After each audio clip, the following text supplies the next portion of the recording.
रघुवीर अपनी पत्नी ममता और बेटी काजल के साथ दिल्ली में रहता था। रघुवीर आज बहुत खुश था क्योंकि वो अपनी बेटी काजल की शादी तय करके घर आया था। घर में आते ही अपनी पत्नी ममता को जोर जोर से आवाज देता है। ममता, ममता, अरे कहाँ हो? जल्दी आओ ना हॉल में। अरे मुझे तुम्हें खुशखबरी देनी है। अरे ममता कहाँ हो? जल्दी आओ। जी रसोई में काम कर रही हूँ, अभी आती हूँ।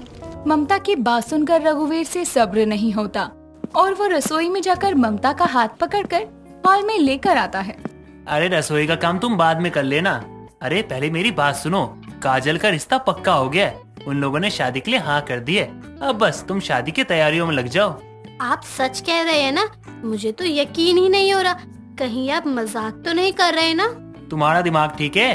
अरे भला मैं अपनी बेटी की शादी की बात को लेके क्यों मजाक करूंगा? अरे मैं बिल्कुल सच कह रहा हूँ। अब हमारे पास ज्यादा समय नहीं है। ममता और रघुवीर आपस में बातें कर रहे होते हैं। तभी उनके पड़ोसी साहिबा और करीम वहाँ आते हैं। साहिबा और करीम मुसलमान थे, लेकिन फिर भी ममता और रघुवीर उन्हें अपने परिवार का सदस्य मानते थे। रघुवीर करीम को देखकर तुरंत गले लगा लेता है। भाई आप तो बिल्कुल सही समय पे आए हो। मेरी बेटी का रिश्ता पक्का हो गया है। भाईजान, ये तो बड़ी खुशी की बात है। आज तो आपकी दिल की मुराद पूरी हो गई। अब तो इंशाअल्लाह सब कुछ ठीक से हो जाए बस। भाईजान, इतनी बड़ी खुशखबरी आप ऐसे ही बता दोगे क्या? कम से कम हम लोगों का मुंह तो मीठा करवाइए। हाँ हाँ बिल्कुल, ये भी कोई कहने की बात है। अरे मैं तो खुद आपके घर मिठाई लेके आने वाला था, लेकिन उससे पहले आप लोग खुद आ गए। आते कैसे नहीं भाई साहब, ये भी तो हमारा ही घर है। आज तक आपने हमें कभी एहसास नहीं होने दिया कि हम आपके ही धर्म के नहीं हैं। साहिबा, ये धर्म भेदभाव हम लोगों को नहीं आता है। हमारे लिए तो इंसानियत से बढ़कर कुछ भी नहीं है। और हमारे बुरे वक्त में तुम लोगों ने जिस तरह से हमारा साथ दिया है, उस तरह से तो हमारे घर वालों ने भी नहीं दिया। हमारे लिए तो तुम सबसे बढ़कर हो और कोई नहीं। ममता इतना कहकर रसोई में जाती है और फ्रिज से मिठाई लेकर हॉल में आती है। तभी उसकी बेटी काजल भी वहाँ आती है और अपनी शादी की बात सुनकर वो शर्माकर अपने कमरे में चली जाती है। समय बीतता है। कुछ दिन बाद लड़के वाले सगाई करने के लिए रघुवीर के घर आते हैं। तभी लड़के की माँ निर्मला की नजर करीम और साहिबा पर जाती है।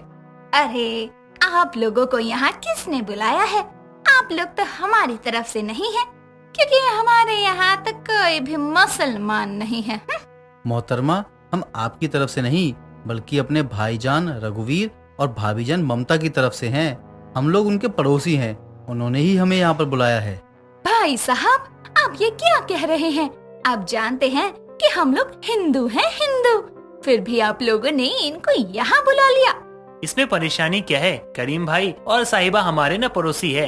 वो हमारे हर दुख सुख में न हमारे साथ रहते हैं, हमारी मदद करते हैं और मेरे भाई जैसे हैं, इसलिए हमने इन्हें बुलाया है। अरे भाई साहब, एक मुसलमान के खान पान रहन सहन और हमारे खान पान और रहन सहन में बहुत फर्क होता है। अब आपने बुला लिया है तो कोई बात नहीं, लेकिन शादी तक याद रखिएगा, अब कोई मुसलमान ना आए वरना दिक्कत हो सकती है। निर्मला की बातें सुनकर करीम और साहिबा को बहुत बुरा लगता है और वो सगाई की रस्म पूरी होने के बाद चुपचाप अपने घर वापस चले जाते हैं बिना दावत खाए। और ये चीज रघुवीर को बिल्कुल भी अच्छी नहीं लगती। सभी मेहमानों के जाने के बाद रघुवीर करीम के घर आता है। करीम भाई, आज तो आपने हमें पराया कर दिया। मैं अपनी बेटी के ससुराल वालों की तरफ से आपसे माफी मांगता हूँ, लेकिन आपको इस तरह से वहाँ से आना नहीं चाहिए था। भाईजान, मैं यह नहीं चाहता कि मेरी वजह से आपकी बेटी की शादी में कोई परेशानी हो, इसलिए मैं वहाँ से वापस आ गया, क्योंकि शायद आपकी बेटी के ससुराल वालों को हमारा वहाँ रहना पसंद नहीं आया। अरे आपको उनकी चिंता करने की क्या जरूरत है? आप उनकी दी हुई दावत में नहीं जा रहे हो, आप बल्कि अपनी बेटी की शादी की दावत में जा रहे हो। और हाँ, एक बात याद रखना, आगे से ऐसी बातों को ना दिल से मत लगाना और हमें पराया तो समझना ही मत। रघुवीर की बात को सुनकर करीम खुश हो जाता है और उसे गले से लगा लेता है। ऐसे ही कुछ दिन और बीतते हैं। सभी लोग शादी की तैयारियों में लगे होते हैं। देखते ही देखते शादी का समय नजदीक आने लगता है। शादी की हर रस्म में करीम और साहिबा को देखकर निर्मला बहुत चिढ़ती है। वो हमेशा कुछ न कुछ ऐसा करती थी जिस वजह से करीम और साहिबा को अपनी बेइज्जती महसूस होती थी। लेकिन रघुवीर और ममता के कारण वो लोग चुप रहते। देखते ही देखते शादी का दिन आता है। सभी लोग तैयार होकर बारात आने का इंतजार कर रहे थे। बहुत समय बीतने के बाद भी जब बारात नहीं आती तो काजल डर जाती है और अपनी माँ के पास जाती है। माँ, बारात आने का समय हो गया, लेकिन फिर भी अभी तक बारात आई क्यों नहीं? मुझे ना चिंता हो रही है।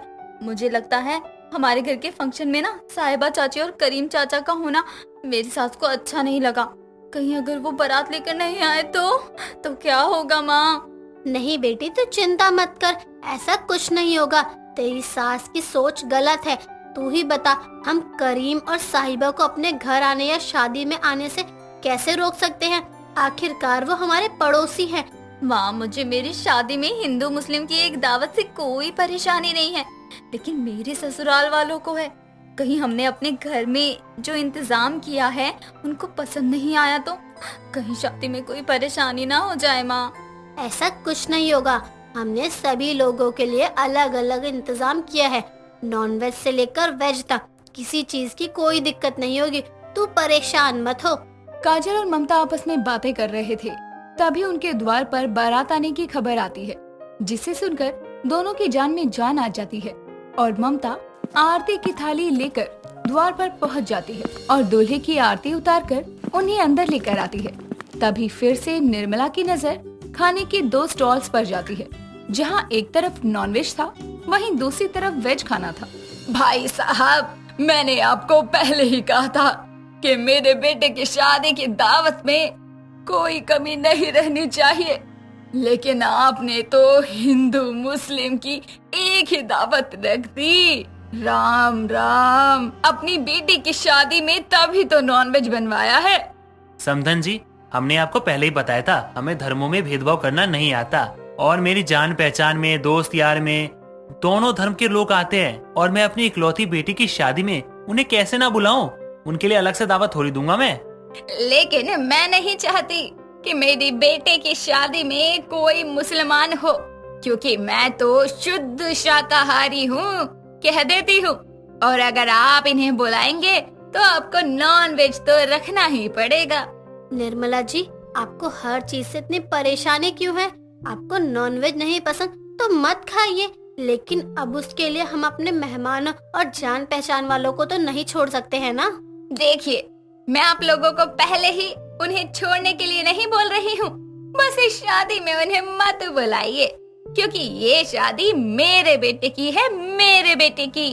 अगर ऐसी बात है ना, तो आप अपने बारातियों से पूछ लीजिए, क्या उसमें से कोई मुसलमान नहीं है? या अपने बेटे से पूछिए कि कोई इसका दोस्त मुसलमान नहीं है। अरे बहन जी, आप जैसे कुछ लोगों की सोच के कारण दोनों धर्मों में ना भेदभाव बढ़ता है।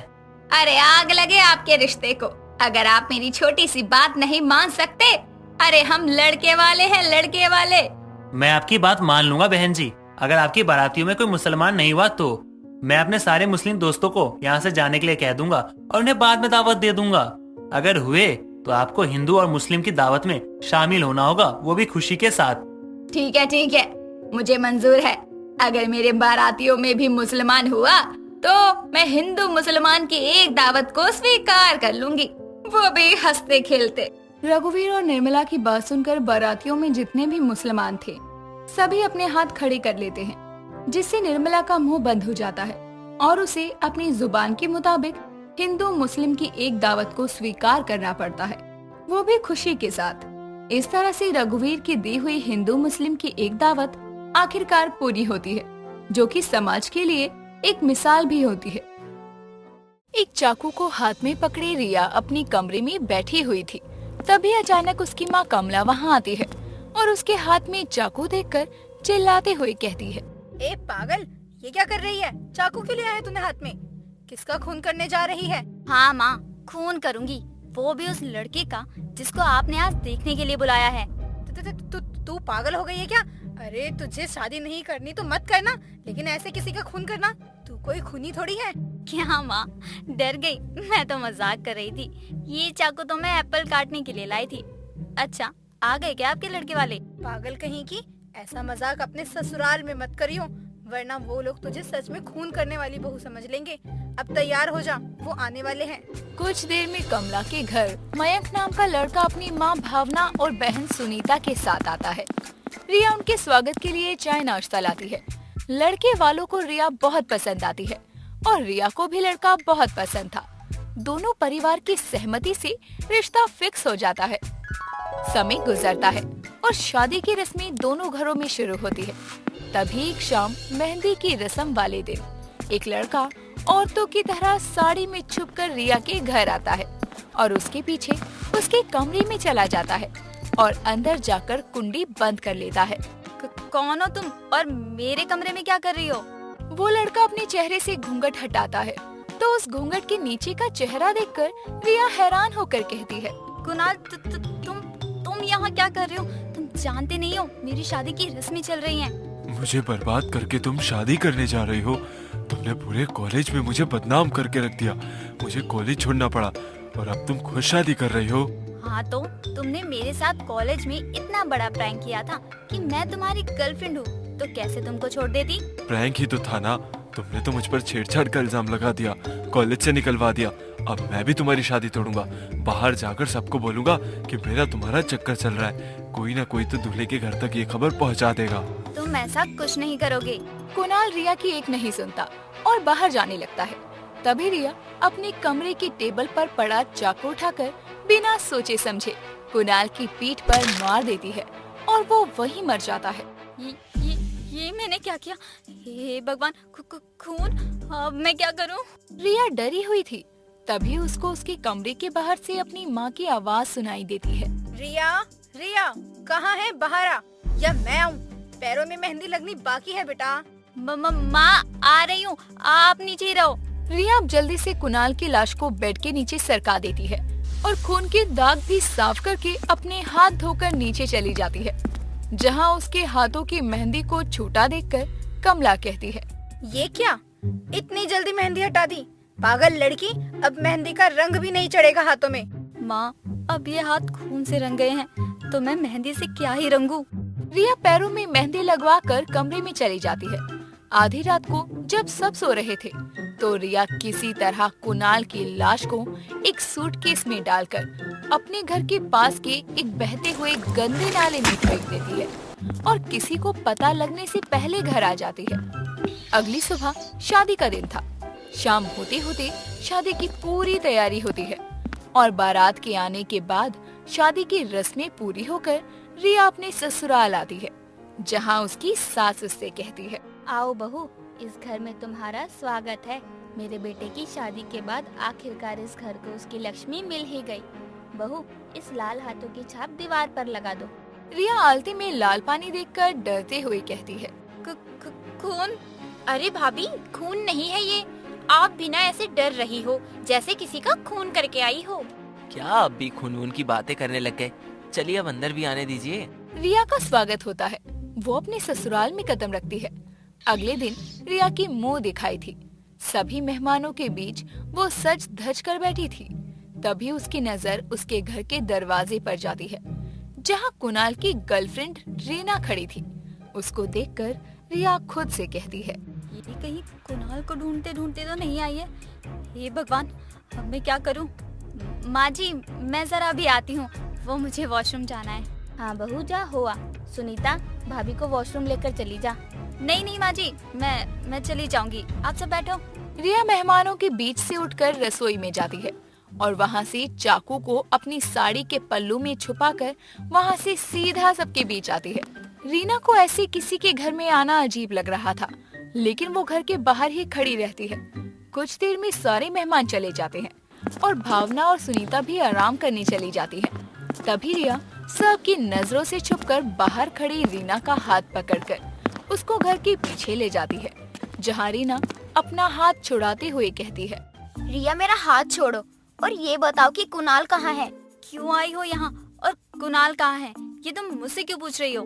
क्योंकि उसने कहा था वो तुमसे मिलने जा रहा है और कल से वो वापस नहीं आया। बताओ कहाँ है कुणाल, वरना मैं पुलिस को बुला लूंगी। कुणाल का पता जानना है ना तुम्हें? रुको, मैं तुम्हें कुणाल के पास ही भेज देती हूँ। रिया अपने पल्लू में से चाकू निकालकर रीना के पीठ में मार देती है।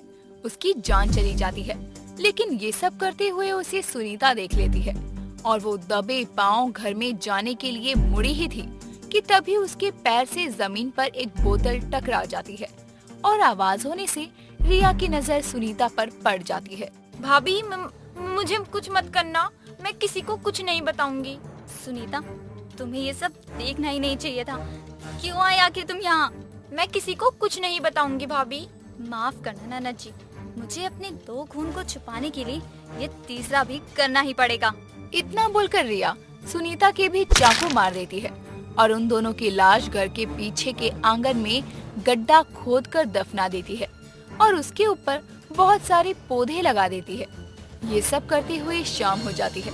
तभी उसको ढूंढते हुए भावना वहाँ आती है और कहती है, बहू तो घर के पीछे के आंगन में है और मैंने तुझे ना जाने कहाँ कहाँ नहीं ढूंढा।